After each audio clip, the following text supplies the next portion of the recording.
eu vou te perguntar por que, cara, se aventurar aí a concorrer à eleição do Vasco. Porque de onde surgiu essa ideia? Você tá vindo pelo grupo do Fusarca? Explica pra galera aí. Bom, então, a gente tem o entendimento que essa é uma eleição muito importante para o Clube de Regatas Vasco da Gama, e dentro dessa nova formatação, com a SAF aprovada, a gente entende que há necessidade de uma representatividade efetiva dos interesses do clube dentro dessa sociedade que foi constituída e aprovada pelo sócio e com um aval do torcedor em si, em massa. A gente entende nesse sentido que precisa dialogar e construir uma unidade em prol dessa representatividade, e entende que nossa proposta nesse sentido é uma proposta que concilia todas essas necessidades e que a gente enxerga nela uma forma de repactuar o Vasco. Tenho falado muito isso, Diego. É preciso repactuar o Vasco, é preciso criar unidade. A gente pode ter as divergências que forem internamente, a gente pode ter as disputas que forem internamente, mas a gente precisa repactuar os interesses e recuperar os preceitos da nossa fundação, que me parecem ter ficado um pouco amainados ou adormecidos nessa disputa política que o Vasco mergulhou há muitos anos, de certo modo também com esse ruído em relação a agente político, torcedor. Então a gente está apresentando essa candidatura com essa proposta de repactuar o Vasco, de recuperar os preceitos de fundação do nosso clube, até porque, falando aqui diretamente para o vascaíno, não há instituição no mundo que resista essa ruptura com os preceitos de fundação. A gente precisa resgatar o DNA do Vasco. Cara, você foi muito bem, né, nessa sua introdução inicial, e uma coisa que mais assim me machuca como vascaíno nos últimos anos, diria até mais do que o rebaixamento, cara, sem demagogia nenhuma, é essa desgraça que é a divisão do Vasco. O Vasco, se a gente for pensar assim, que ele é uma nação pela quantidade de torcedores que ele tem, inclusive que a gente tem de torcedor, muito país não tem de população, é literalmente uma nação mesmo. O Vasco é um clube que, por partir do pressuposto, por ser um clube, sermos todos vascaínos, nós deveríamos ser unidos, brigar, no bom sentido, na disputa, com o Tricolor, com o Botafoguense, com o São Paulino, com o Flamenguista e por aí vai. Mas não, cara, eu vejo nos últimos anos uma fragmentação absurda da briga dos Vascos.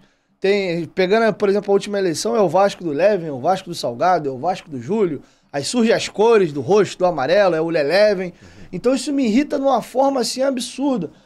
E as pessoas passam a odiar outras, porque um apoia um candidato, o outro apoia outro, o outro que não apoia ninguém é taxado de passador de pano, de isentão, ou também é um merda porque não se posiciona em porcaria nenhuma.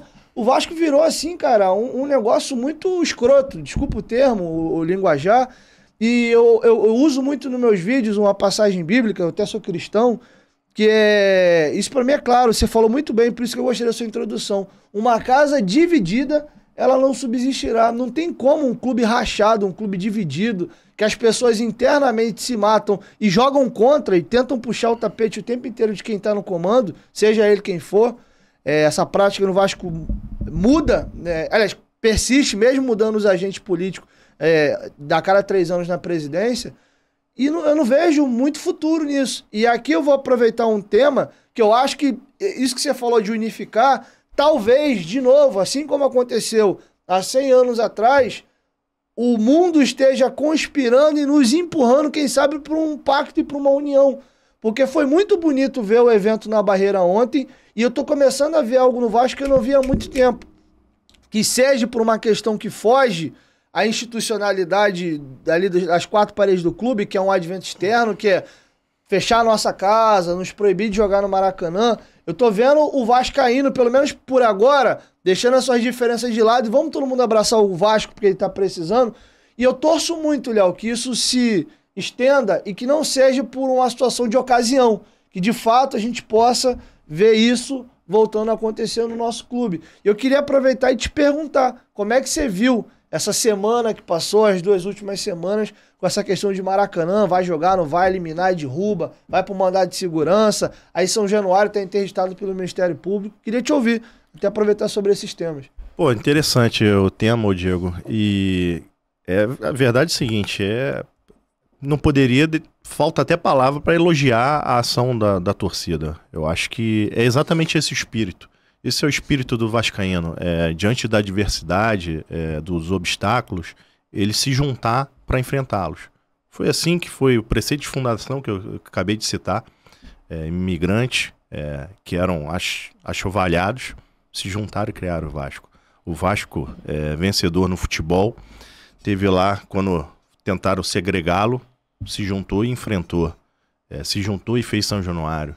Então, isso vem do seu povo, isso vem da sua essência. A gente precisa resgatar isso. E esse movimento da torcida representa muito isso. Há um simbolismo muito grande nisso. Então, realmente, parabenizar a torcida, todos que lá estiveram. Eu estive lá, outros candidatos estiveram, e eu acho isso importante. Muito importante, porque, como eu falei aqui, a gente pode ter as nossas disputas internamente. A gente pode se digladiar, se matar internamente. Dentro de uma linha, claro, ética, de um limite. Mas para fora a gente tem que ser um só. A gente tem que enfrentar nossos adversários de maneira coesa. Nos matemos internamente, nos digladiamos, disputemos internamente, mas façamos a luta institucional por um só Vasco, que é um só Vasco.